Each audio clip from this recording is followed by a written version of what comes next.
السلام عليكم ورحمة الله وبركاته. كيف حالكم يا شباب؟ إن شاء الله بخير. كيف أموركم؟ إن شاء الله كل شيء تمام.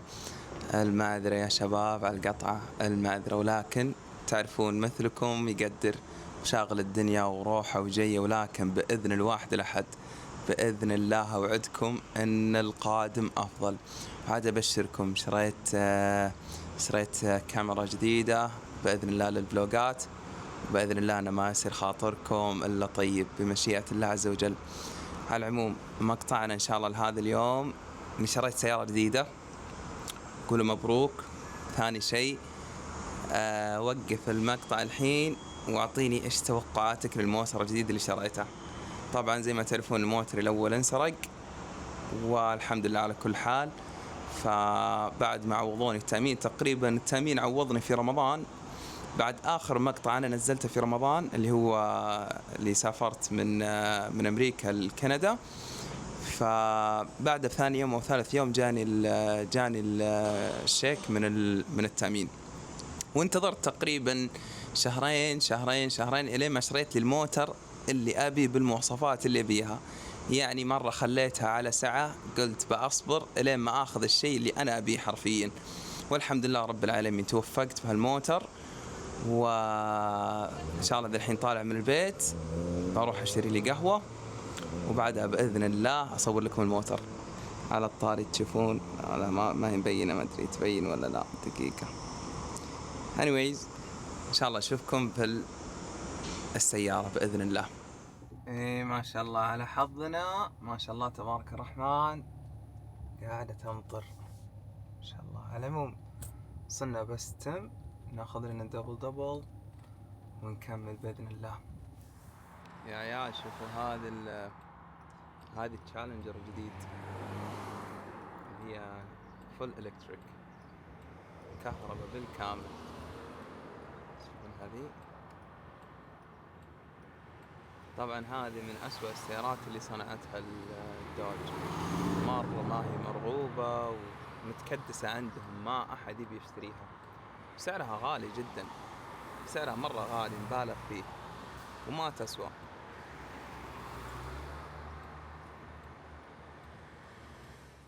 طيب يا جماعة الخير، ما شاء الله اليوم أجواءنا زينة صراحة، مرة حر، يعني درجة الحرارة 35، لكن دام ما في شمس الأمور في السليم.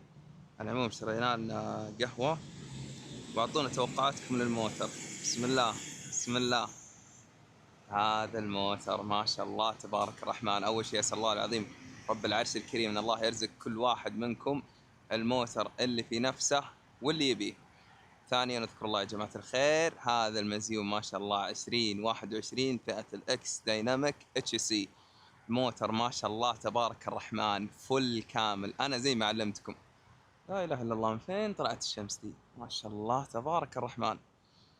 على العموم نرجع لمحور حديثنا يا جماعة الخير. الموتر هذا حرفيا أنا انتظرت، قلت ماني مستعجل، يا آخذ الديفندر نفس اللي كان انسرق عليه أول، ولا ماني ماخذ شيء. على العموم هذا فئة الإكس دايناميك HC، جميع المواصفات اللي تخطر على بالك فيها. طبعا الموتر كان من دون البريكات الحمر زي ما تشوفونها، أنا رشيتها وركبت بعد فيه النسافات. الموتر ما شاء الله تبارك الرحمن، شوف اللون يسمونه الكرباثيان جراي، مو بس ود، يعني جاي كذا زي الرصاصي، بس على الرصاصي على الكحلي، لون مرة مميز ونادر على الديفندر. على العموم الموتر ما شاء الله تبارك الرحمن، يعني انتظرت والحمد لله خذيت اللي في بالي زي ما تشوفون. طبعا ايش سويت فيه أول ما خذيته من شايب كان مرة سوح، فرشيت سلمكم الله البريكات، ركبت النسافات. والله أنا ركبتها من الوكالة يمكن تقريبا 3000 سعودي من الوكالة. طبعا في نسافات تيجي نص ونسافات تيجي طويلة، أنا ركبت الطويلة لأن أحلى شيء على الموتر اللي تيجي الطويلة. القصيرة هذه أفتر ماركت ومن علي بابا والطق، أنا ما أحب الشغل ده صراحة.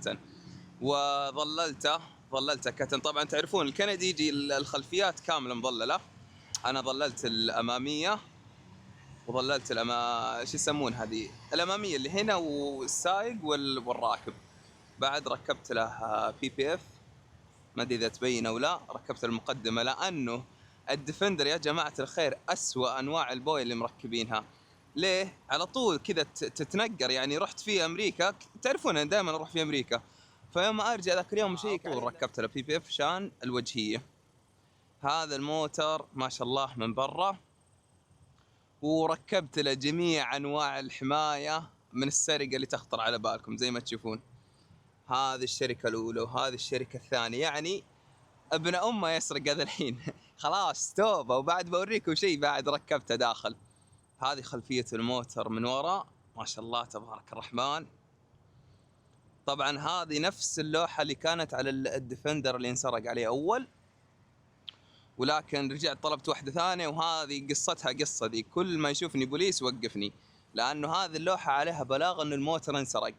فانا انسرق الموتر الاول كان ديفندر والثاني كان ديفندر، فعلى طول مشاكل. والله ما حتى يعني ما ادخل ما بين من امريكا لكندا على طول يوقفني البوردر اللي هناك وقروشه واعطينا اثباتات السياره.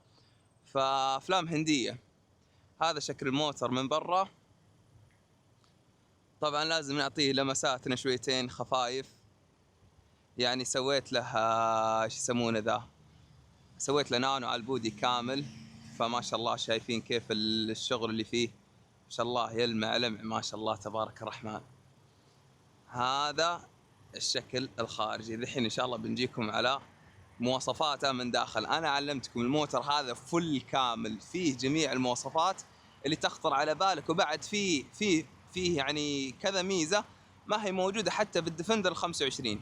لان زي ما تعرفون ال 25 وال 24 جت فيه اقل المواصفات حتى لو انه اكس، بسبب نقص القطع الالكترونيه من بعد كوفيد. فهمتوا علي؟ بعد كوفيد كل المواصفات في السيارات الجديده قلت بسبب القطع ما ادري ايش يسمونها هذه، والله ماني عارفها، لكن انها من يعني من الاشياء الالكترونيه. عرفتوا علي؟ هنجيكم ان شاء الله داخليه الموتر. هذه سلمكم والله داخليه الموتر، اللون الاسود. عندنا السماعات المريديان، عندنا ايش يسمونه بعد، هذه اكيد 100% بتكون متحركه. بسم الله. عندنا الهيدز اب، عندنا الطبلون الديجيتال، عندنا الرادار تحديد المسار، عندنا الايرباج يعني دبل خياطه زي ما تشوفونها، وجلد ما هي بلاستيك. وعندنا الكاميرا في المرايه. بعد عندنا اضاءه محيطيه، عندنا تبريد المقاعد زي ما تشوفونه. بعد لا ننسى سلمكم الله الثلاجه، عندنا الثلاجه بعد. نجيكم في المواصفات الخلفيه. طبعا بوريكم شيء انا اتحدى اي احد عنده ديفندر في هذا الميزه. لا ننسى التخشيب. فين هو التخشيب؟ لانه السيارات الجديده سلمكم الله جت كذا تخشيب ابو كلبي لونه رصاصي، وكانه كاربون فايبر بس انه كذاب. تند البانوراما لا ننساها. عندنا سلمكم الله هذه في الموديلات الجديده ما جت بسبب زي ما علمتكم المشاكل الكوفيد والقطع. بعد بصدمكم بشيء. بسم الله. الموتر هذا فيه تبريد في المقاعد الأمامية وتبريد بعد في المقاعد الخلفية. هذه من النوادر، لا يمكن أنك تلاقيها في أي ديفندر. وعاد هذه زي ما تشوفون سلمكم الله عشان لا ننزرف زي المرة اللي راحت، والحمد لله على كل حال. طبعا اللي يميز هذا الموتر سلمكم الله أنه أوريكم من وراء. أنا عندي حوسة هنا لكن ترى فيه صف ثالث. هنا في صف ثالث يطلع من هنا ويكون فيه سيت ثالث. طبعا زي ما تشوف عندنا سماعات للمقاعد الخلفية، والكاب هولدر اللي هنا واللي هنا. بعد عندنا الباب الخلفي شفط. وهذا يا جماعة الخير موترنا الجديد. يعني اليوم أنتم مفروض تباركوا لي على شيئين، الموتر الجديد والكاميرا الجديدة. ترى الكاميرا شريتها لكم حرفيا، والله مالي فيها وقاعد أتعلم فيها وأروح وأرجع، ولكن إن شاء الله أنها تزبط الأمور. طبعا الموتر يا جماعة الخير 6 سلندر، مو ب4 سلندر. شوفوا زي ما تشوفون هذا الإشعار هنا، أنا أقرب لكم عشان يبين لكم إنه الموتر 7 سيتر، هو 1 2 3. يقول لك الركاب الأخيرين ما هم رابطين الحزام. إيش بعد يا جماعة الخير؟ إيش في شيء ما ذكرته؟ إيش في شيء ما ذكرته؟ إضاءة محيطية طبعا فيه بس ما تبين. الإضاءة الترحيبية بعد فيه بس ما هي مبينة. اللهم صل وسلم عليك. بس خلينا الحين ناخذ فرة ونسولف شويتين لما نخلص مقطعنا ونختم على خير بإذن الله. اذكروا الله لا تنسون يا جماعة الخير. شوفوا بعد مزبط لكم يعني ذحين إن شاء الله إني أخلص التصوير، وبإذن الواحد الأحد إني أنزل المقطع. أحاول إني أنزلها اليوم بإذن الواحد الأحد. العموم يا جماعة الخير، اللي ما ساق الديفندر والله العظيم إنه ما ساق موتر. موتر مرة ما شاء الله، بطل بطل بطل بطل، طلعات نزلات، يعني ما تشيل هم بأي شيء. وصيانته والله يا جماعة الخير إن هالموتر ما شاء الله ما يخرب. إن خرب فيه شيء يعني بتخرب معاك ليات التيربو، لأنها الظاهر إنهم صنعوها بلاستيك، فمع الحرارة تخرب. أنا أصلاً كيف عرفت هذا الشيء؟ أنا ما عرفت يا جماعة الخير إلا لما رحت الوكالة غيرت الزيت. فلما غيرت الزيت جاني قال اسمع ترى السيارة فيها تهريب في الليات حق التيربو. قلت أفا العلم كيف وليش وأنا موتري؟ قال اسمع ترى هذا شيء معروف في الديفندر والسيارة تحت الضمان. قلت يلا حب وكرامة، بتغيرونها؟ قال بنغيرها لك. فغيروها. هذه بس الشيء الوحيد اللي أنا واجهته، غير كذا ما واجهت ولا شيء. ما شاء الله تبارك الرحمن، رايح وجاي في يمين ويسار ما شاء الله ما شاء الله ما شاء الله، ما عليه غبار يا جماعة الخير. اللي يبي له موتر والله لا يتخطى الديفندر. يعني تحس انك كذا ما شاء الله مرتفع عن الناس، يعني مو هو كبرياء أعوذ بالله، بس انه كذا تحس انك مرتاح يعني، فهمت وانت تسوقه. سيارة جبارة ما شاء الله تبارك الرحمن. غير كذا الشيء اللي ممكن اسويه في المستقبل هذا الموتر اني اسوي له PPF كامل مطفي زي هذه. شوفوا سبحان الله، هذه جت في طريقنا، هذه باللون المطفي، بس بسويه بنفس اللون هذا. بيجي تقريبا زي لون ال V8 الكرباثيان اديشن، اللي هو ال V8 نزل منه اصدار محدود يسمونه كرباثيان اديشن. يجي كذا مطفي. فممكن هذا الشيء اللي ممكن اسويه، غير كذا ما راح اسوي ولا شيء. صرفية البنزين ما شاء الله قسم بالله يا جماعة الخير اني اجلده جلد واروح فيه، يعني تقريبا تتكلم على من 550 الين 600 كيلو ماكسيمم يمشيني. البنزين اللي اعبي اغلى بنزين صراحة. قولوا لي ليه؟ لان من تجاربي السابقة يوم كنت اعبي الرخيص كان اول شيء يخلص بسرعة، ثاني شيء سلمكم الله يطلع كذا صوت خرخرة في الماكينة، تحس انه في شيء مو مزبوط. كاد اني وقفت في الاشارة ذي لاني عارف ان فيها ساهر وراه، ما كان ودي اقطعها. على العموم نرجع لمحور حديثنا. زي ما علمتكم مرة، اللي يدور له على ديفندر معليش كلشت، اللي يدور له على موتر لا يتخطى الديفندر. شوفوا زي هذه اللي انا اقصدها لكم، يبي يكون نفس اللون حقي اللي انا عليه بس انه مطفي.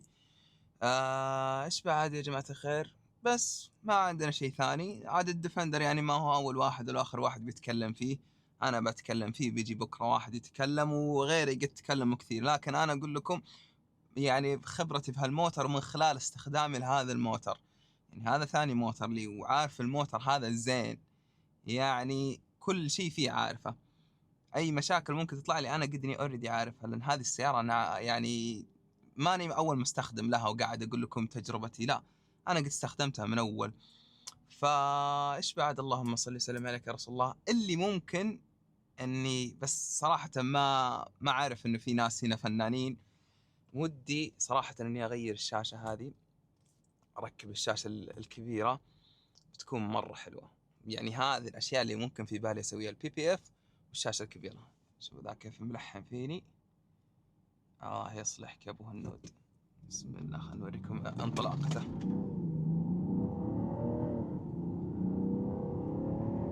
ما شاء الله ما شاء الله ما شاء الله. مسكنا بس بوليس اليوم يخرب علينا الدنيا. أبد يا جماعة الخير، إن شاء الله أنكم استمتعتوا بالمقطع، وبإذن الله زي ما وعدتكم الأيام الجاية راح أصور لكم كثير لين ما أخليكم تكرهون القناة بإذن الواحد الأحد، بإذن الله بإذن الله بإذن الله. استودعناكم الله، ونشوفكم إن شاء الله في فلوج ثاني. اكتبوا لنا في التعليقات وش اللي أركز، الديفندر ولا الفول سايز.